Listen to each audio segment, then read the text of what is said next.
Selamat siang Mbak, silakan duduk. Iya, terima kasih Bu. Oke, dengan Mbak Yusri Husna ya. Iya benar Ibu. Oke. Jadi Mbak di sini umurnya 19 tahun.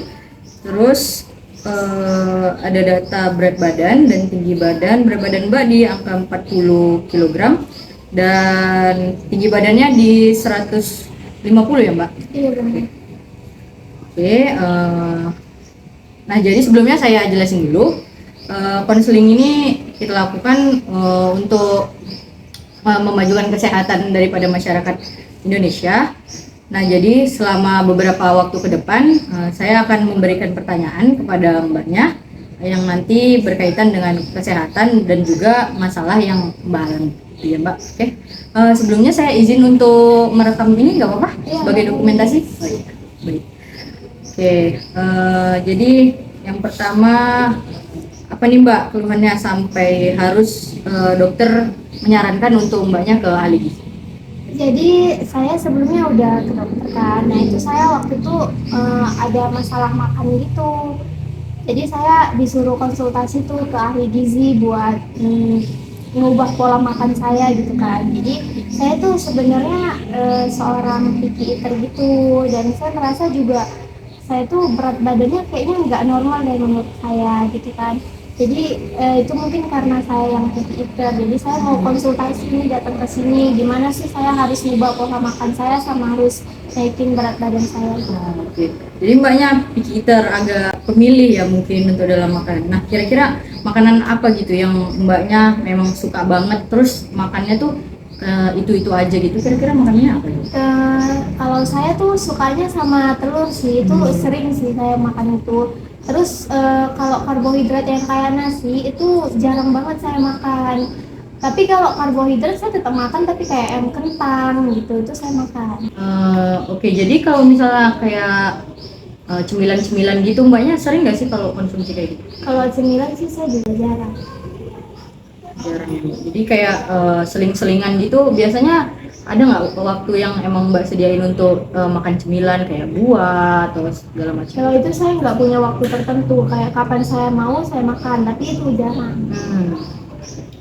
Oke, jadi gini Mbak, saya sudah melakukan perhitungan terkait dengan status gizi Mbaknya. Yang saya ketahui daripada data berat badan dan juga tinggi badan Mbaknya. Nah, jadi didapatkan di sini bahwasanya Mbak Usna sudah mencapai status gizi underweight. Itu ya, Mbak. Oh, eh, boleh dijelasin nggak Mbak, underweight itu maksudnya yang gimana? Nah, gini ya, underweight itu Mbak, jadi keadaan di mana Mbaknya itu berat badannya di bawah normal daripada umur Mbaknya, daripada yang harusnya Mbaknya capai. Nah, begitu. Oh jadi gitu ya Mbak. Kalau untuk penyebabnya sendiri itu gimana? Nah, jadi kalau untuk menyebab underweight ini sendiri bisa digolongkan dengan beberapa faktor, Mbak. Jadi bisa karena Mbaknya terlalu banyak pikiran, stres, terus Mbak itu konsumsi makanannya kurang gitu dari kebutuhannya. Misalnya yang harusnya Mbaknya makannya nasinya satu porsi, Mbaknya ngurangin tuh setengah porsi. Terus dengan olahraga Mbaknya yang terlalu berat, tetapi konsumsi dari permakanan Mbaknya itu lebih sedikit daripada energi yang Mbak keluarkan gitu. Kemudian bisa juga dari istirahat yang kurang begitu. Oh jadi underweight itu mungkin karena saya picky eater juga ya Mbak? Ya, sebenarnya picky eater juga salah satu penyebab daripada seorang bisa underweight ya, begitu. Nah, juga karena adanya faktor keturunan juga itu sangat berpengaruh gitu. Oh jadi kalau untuk dampaknya sendiri gimana ya Bu? Nah, kalau untuk dampak dari underweight ini sendiri, Mbak, lumayan cukup bisa mengganggu dari segi kesehatan begitu. Jadi Mbaknya bisa mengalami seperti anemia karena kekurangan zat besi, kemudian bisa mengalami kesalahan pada proses pencernaan juga bisa, kemudian hingga bisa menyebabkan pengeroposan pada tulang begitu, Mbak, karena konsumsi kalsium yang kurang dari kebutuhan begitu, Mbak. Jadi gimana Mbak supaya saya bisa mengatasi underweight saya terus picky eater juga? Jadi mbaknya nanya nih dietnya apa gitu ya. Iya.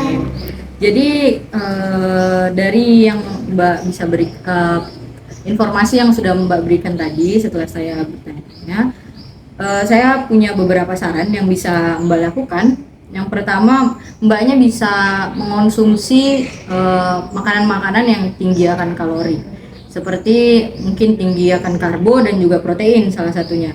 Nah, mungkin yang mbaknya biasanya nasi putihnya hanya setengah, mungkin bisa ditambahin lagi. Kemudian cari protein-protein yang baik seperti ikan, telur juga bisa.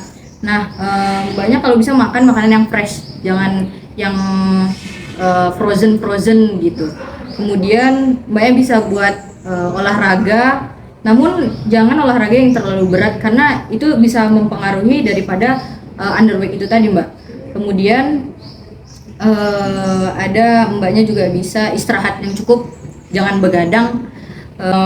Nah, yang terakhir salah satu yang perlu saya tekankan juga, mbak bisa melakukan makan dalam porsi yang sedikit tapi sesering mungkin kalau bisa. Yang biasanya mbak hanya mungkin makan 2 hingga 3 kali sehari, mbak bisa menambahkan jadi 5 hingga 6 kali sehari begitu, mbak. Nah, yang biasanya mungkin makan beratnya hanya sekali 2 kali, mbak bisa tambah menjadi 3 kali di pagi, siang, dan malam. Kemudian ditambah dengan snack time, mbak. Mbaknya bisa di sela-sela waktu antara makan pagi dengan makan siang, mbaknya bisa snack dengan mungkin jus, kemudian dengan susu juga boleh, es krim juga sebenarnya nggak apa-apa, mbak, gitu. Mungkin kalau dari saran saya gitu aja sama mbaknya. Sebenarnya saran saya ini nggak harus dilakukan secara sekaligus gitu. Mbaknya bisa coba satu-satu, mulai diubah dari pola makannya, kemudian pola istirahatnya gitu sih, mbak.